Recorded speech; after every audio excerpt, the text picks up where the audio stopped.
BTS, Blackpink, NCT, Stray Kids.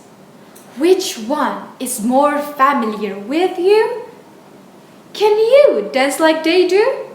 Can you follow the movement? Most children, yes, especially the millennial ones. And now, what about traditional dance? Say, Kecak from Bali, Bedana from Lampung, or Jaipongan from Java. Can you do these too? Assalamualaikum warahmatullahi wabarakatuh. Greeting everyone. My name is Aleesha Sybill Sholatar from Kota Malang, delivering speech entitled Preserving Culture Through Traditional Dance. Ladies and gentlemen, I was moving from one competition to another for a traditional dance several years ago. I performed Bedana dance from Lampung at that moment. I would say the music, the movement, the traditional vibe are priceless. They bring such a unique and warm feeling to dance and heart bonding to my own culture. But then, this Korean boy and girls band popped up in most of my timeline, feeds, and girls' discussion. They dominate my life and my friends. We are finding our new excitement. We start learning the choreography, finding out the meaning of each song, watching the newest album they produced, and then all is suddenly connected to this Korean culture shock. To be honest, ladies and gentlemen, I started losing my attention and eagerness of practicing traditional dance like what I did because of this Korean wave and vibe.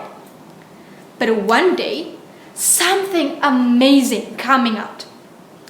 My timeline was full of a famous Korean boy band NCT dancing Japanese song Mendung Tanpa Udan. What a news! I was surprised of how they know our traditional song and dance. That moment threw me back to a thought that the Korean boy band we adore appreciate our culture. And now, what about ourselves? Do we realize how important it is to preserve culture such as traditional dance among millennial children? Well, dance is one of the ways to preserve and transmit ethno-cultural traditions, ladies and gentlemen. Furthermore, it might expand social and cultural interaction and provide an overall community feeling of well-being and togetherness. What I read from an article teaching millennial children about their heritage and the traditions can be difficult to balance with the traditions and ways of life that they are growing up with and embracing. But the expert says they need to continue the practices and culture they enjoy and view as important, such as the way they dress, the language they speak, the food they cook, the music they hear, and the dance they learn. We should give children the opportunity to share, to participate in, and value different cultures. It is true that preserving culture among millennial children is quite hard in this digital era. We are affected that much.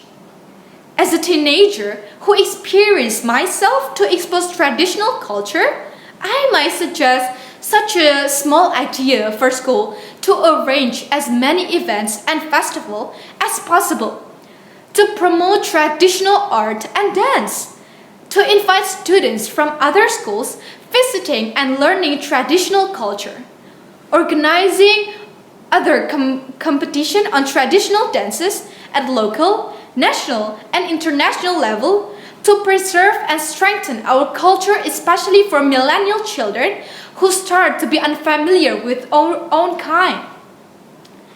Culture and its heritage reflect and shape values, beliefs, and aspiration.